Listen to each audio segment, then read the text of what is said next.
Welcome, everyone. My name is Thomas Padillo, and I'm one of the co-founders of Lotus and Greta Productions. We're happy to demonstrate for you today the art of Bartitsu, the lost art of Sherlock Holmes, or the art of the steampunk set. With my co-founder, one of my co-founders, Prevost David Charles, we have next Joe Andulo, Daniel Martinez, Kim, Nicole, and Gavin, all of which are experienced, and Richard over here. This is a two-part presentation. The first part will be a slideshow telling you a little bit of the background of Bartitsu, where it comes from, and so on and so forth. And then we will actually give you a live hands-on demonstration. We will then answer any questions we have for you after that. Everybody good? Fantastic. Here we go.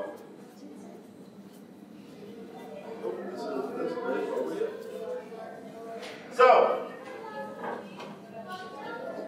I am told that there are a couple of characters in the anime world, or in the anime world, that actually practice Bartitsu. And these are the books and the manga that actually have it. I'm new to the anime world. My youngest daughter finds it fascinating. But I am a student of the martial art, the mixed martial art, started in 1899 by Barton Wright, and this particular gentleman, was born Edward William Wright in Bangalore, India. He was an English person whose parents were working in India at the time, and that's where he was born. In his early 30s, he legally changed his name to Edward William Barton Wright. So, he traveled around the world, but he was working in Japan as an engineer, helping the Japanese build their railroad. He was exposed to many martial arts at the time. And before he went back to England, he had a spirit of business. And the entrepreneurial nature of that spirit led him to bring a bunch of martial arts together in the first combination of Western and Eastern martial arts. It also had a weapons component. So, what was happening in England at that time? Well, there had been an increasing amount of violence at home and abroad. There was a fascination about Asian culture. If you remember the movie Topsy-Turvy about the writing of the Mikado, you found that Europe, and specifically England, was fascinated by the Japanese culture. And this was going on at the same time that Barton Wright was thinking about bringing this over. And then after the death of Queen Victoria, England realized that they no longer had to be in mourning. So there was a renewed interest in physical culture. So no more were they in mourning, they could actually move about. Barton Wright promoted Bartitsu as an alternative to living in fear. And it was specifically designed as the gentlemanly art of self-defense. Now, what the Victorians felt were gentlemanly, and what martial artists do to defend themselves, are sometimes mutually exclusive. We know about this material through a series of articles that Barton Wright wrote. And when we read those articles, we find that there are descriptions of techniques. And the descriptions of techniques say things like, we will block and then strike him above the heart. And we, as 21st century martial artists, go, what do they mean about striking above the heart? Well, my heart is generally in here. Oh, he's talking about taking the spike end of the cane and gigging you in the throat. That's what he means. So we have to do a little bit of translation because although it is written in English, we have to take into the sensibilities of the Victorian and early Edwardian time periods. And again, there was fear, and people wanted to learn how to defend themselves. There were also a rise of street gangs in London and in urban areas.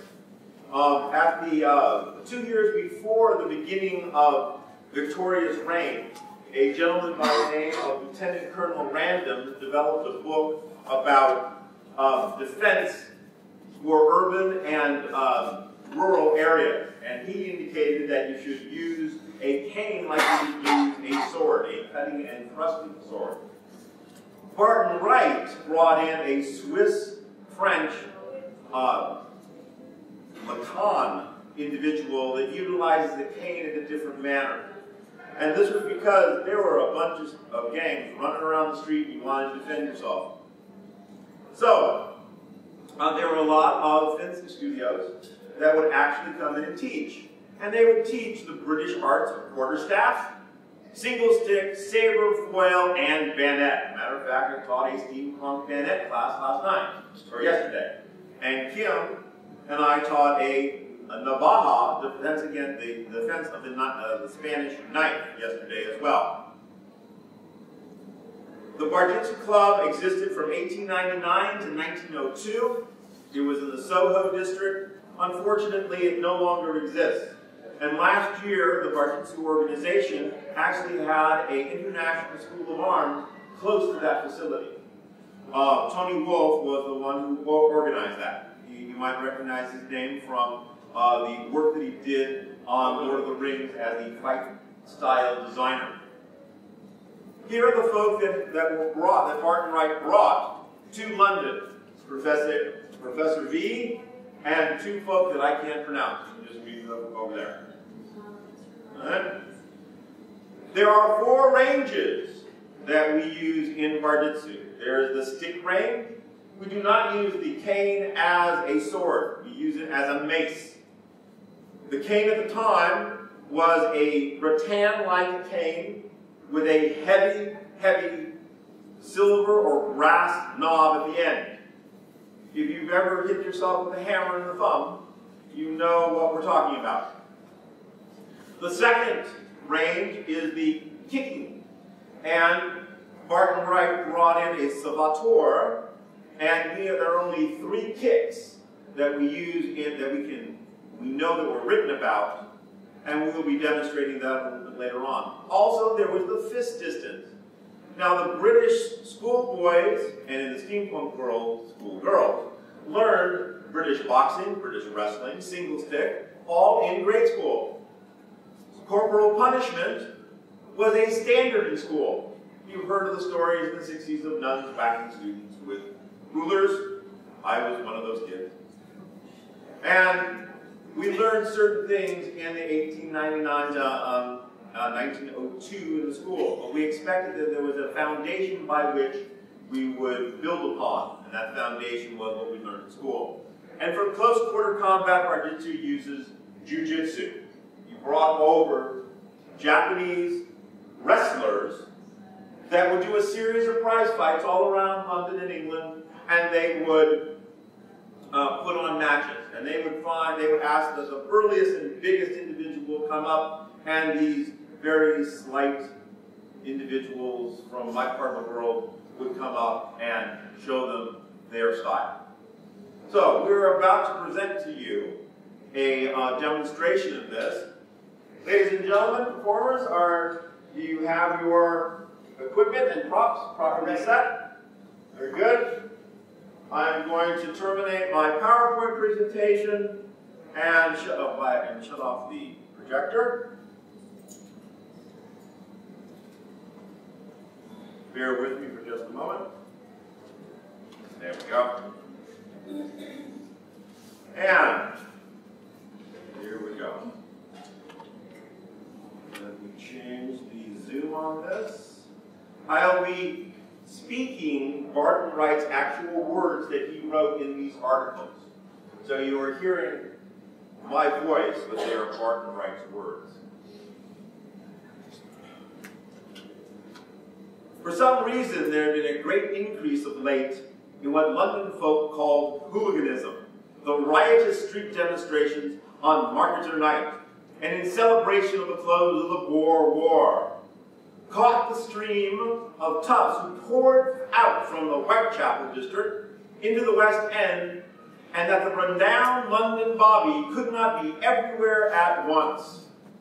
Since then, a number of solitary wayfarers have been attacked and robbed, and on 2 or 3 have been murdered, all of which was most disconcerting to the independent Englishwoman who has been going on bicycle rides in the country, oh heavens, by herself, and walking through the city streets in the daytime without a chaperone. Self-defense in the Victorian and Edwardian eras tended to capitalize on the gentleman's school of knowledge of antagonistic sport. Pugilism and wrestling were taught in the schools, as was fencing, as expressed in both the forms of foil and single stick. In just a moment, we're going to have a demonstration with Joe and Daniel, and they will be giving you a demonstration of pugilism. Bartitsu has been devised with a view to impart peaceful disposed gentlemen and ladies the science of defending themselves against ruffians or bullies, and comprises the scientific striking of British pugilism. Joe and Daniel, if you please, at your own time.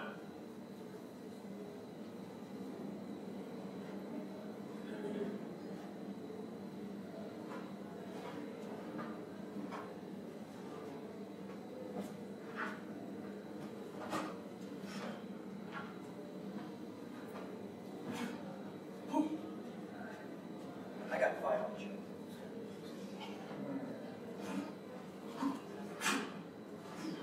Oh.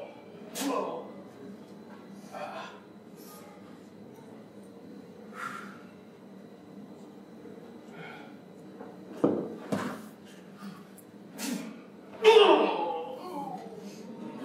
Let's hear it, Joe!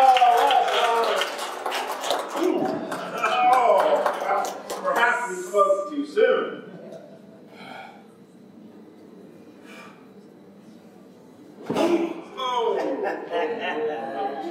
Wake him up, wake him up. Very good, very good. Give a round of applause! In addition to the pugilism that was taught in school, there would also be the grappling of wrestling. At this time, Richard and Dave, we both Charles, will give you a demonstration of British wrestling. Now don't be so quiet. If you wish to cheer for the combatants, please do so. Go, Richard! Richard, that one's a little easy.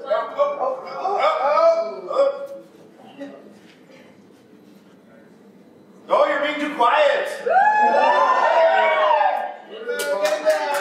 Richard! Take it down.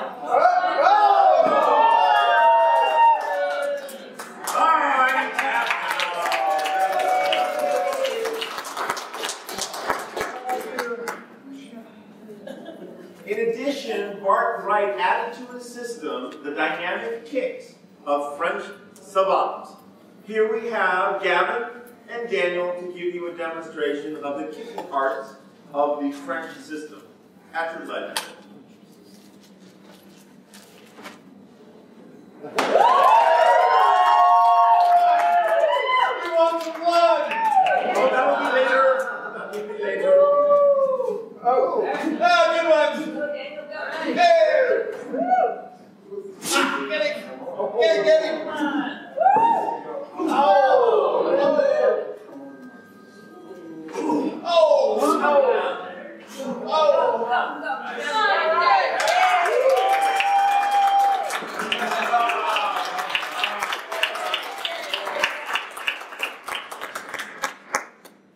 Now, Pierre Vignay, or Professor V as I call him, relied on an Englishman's background of fencing to deliver the mace-like techniques. But he leveraged the fencing's background, both in foil, which illustrates the point, where you put the pointed line, and the defenses of